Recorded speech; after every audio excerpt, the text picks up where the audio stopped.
In the late 1970s, scientists discovered an interesting property of phospholipids. That is, when they are hydrated, the hydrophobic tails mutually attract, while the hydrophilic heads seek the aqueous medium, thus forming a phospholipid bilayer around an aqueous core.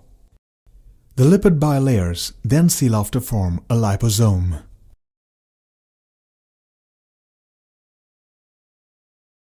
Since liposomes are composed of natural lipids which are biodegradable and biologically inert, their toxicity is minimal. When the layers of bilipid film are hydrated, they swell up, and when they are agitated, the layers close up to form large multicellular vesicles. The size of these vesicles is greatly reduced to nano-sized particles using a technique called high-pressure homogenization. These are true SUVs, single unilamellar vesicles. Such liposomes can be infused intravenously without any additional process such as sonication.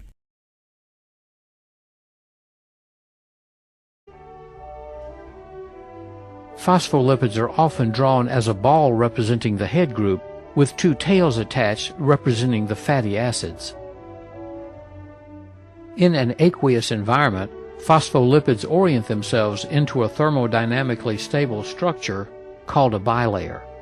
This flat sheet of lipid then curves into a geometric structure which has no edges, a sphere. SUVs range from 30 to 70 nanometers in diameter, while MLVs can be several microns in diameter. LUVs, or large unilamellar vesicles, range from 70 to 120 nanometers in diameter. Liposomes can encapsulate both water-soluble and fat-soluble drugs, which are slowly released as the liposome is broken down by enzymes and acids found in tissues and cells, especially at disease sites.